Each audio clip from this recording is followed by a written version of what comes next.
Jordan Moore, Shaun Cody, Browne and Keely Eure joins us for our weekly football roundtable. And Max, I want to start with you because I think the story in terms of what's most interesting coming out is the offense. And it just was the surprise story. And I'm curious what you saw that all of a sudden this offense that we thought you probably have to score 30 points to beat this team. You certainly didn't need to score 30 to beat them on Saturday. They won because of defense. Yeah, first thing I noticed is the quick passing game. Yes, you can talk about the penalties and whatnot, but it felt like throughout that game, Lincoln was always trying to get the chunk play, or he saw something that he was trying to take advantage of and call a home run shot. And for whatever reason, and he kind of alluded to it, they were just ever so slightly off, whether it was protection, whether it was a route, whether it was just an overthrow, ever so slightly off. And to me, with this USC offense, if you do the quick game, get the ball in your hands quickly, force these defenders to tackle. I don't think we did that consistently throughout the game, and you almost let the defense off the hook at times. And then a little bit on the offensive line standpoint,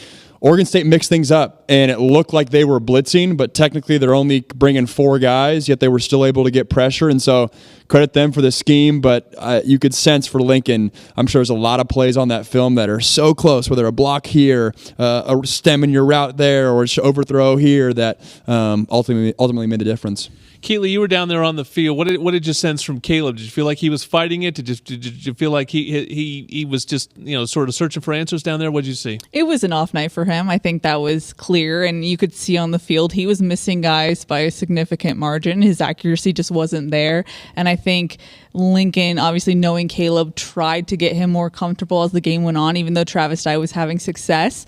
And so I think USC probably should have leaned on the run a little bit more earlier on, but it was just something where I think Caleb wasn't having it, and they were trying to have him have it, and it didn't happen. But then what I could see on the field was that I think knowing that Caleb wasn't 100%, everyone felt a little rigid. It felt a little stiff out there, and this is an offense where you can't play, don't make a mistake. And then as the game progresses, you're going into half with a 7-3 score. No one wants to be the one that makes the play of the game or the error of the game, so I think it just compounded on itself. But as you saw, there are playmakers on this team, and when they needed to make a play, they did. And so Jordan and Caleb connected when they needed to, and they got the job done. But it was interesting just knowing how Caleb was feeling throughout the game. Yeah, obviously not his best performance and not an on night, but I also thought it was important that he was still elusive, right, in the game. Yes, that's a great point. That it wasn't, obviously his arm was off and he was inaccurate on the night and things weren't working out and they were pressing a little bit,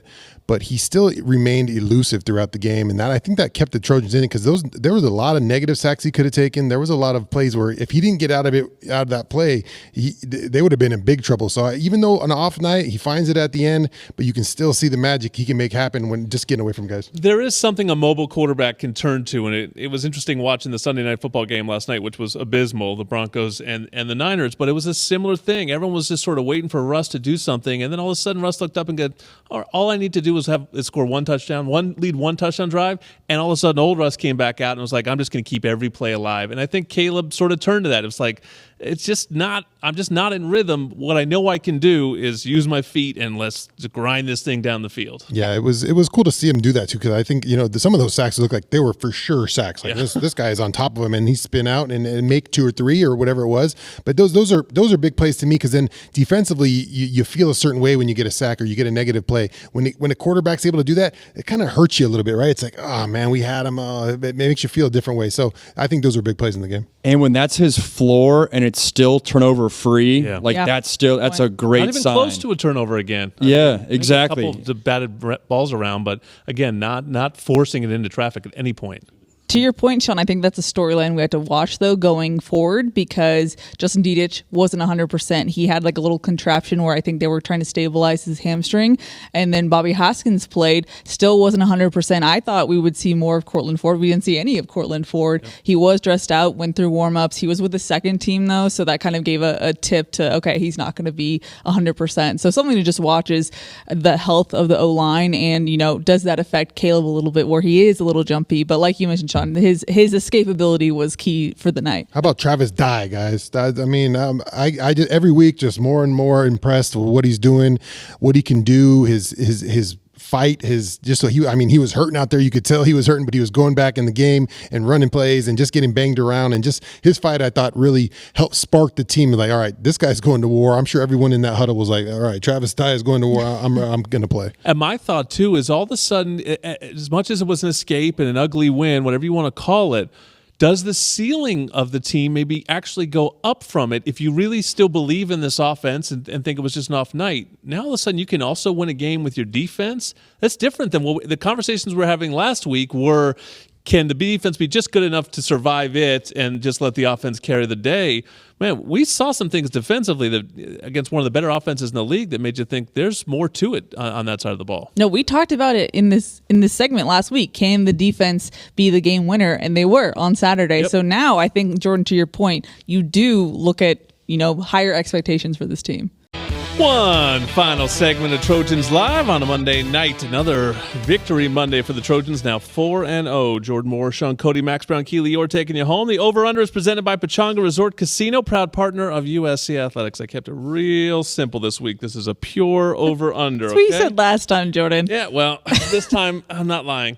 USC leads the nation in interceptions, so we're going over-under 1.5 interceptions on Saturday against Arizona State. Over.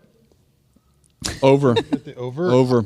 I will take the under on that because they're taking the over. Yeah, but I don't. I mean, this turnover thing has been crazy. I mean, I've never seen it really. I mean, I don't think many people have seen anything like this. The amount of interception and what's going on, and you got to give credit to the guys and what Alex Grinch is doing. But that's just, I mean, to keep up those kind of numbers, I don't know if I could see it happening. I'm taking the over. I think this defense is playing with a ton of confidence. I think they, go against Arizona State, getting after Emory Jones, and then Emory Jones transferred to ASU. A lot of expectations.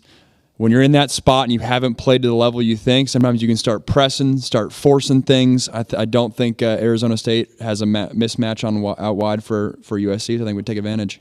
Keely, ASU in turmoil. Yes. Was that a question or a statement? It's just a fact, I think. I mean, it's hard to watch sometimes because kind of we've been there for some of these things. The sanctions cloud and the coaching change after a handful of games.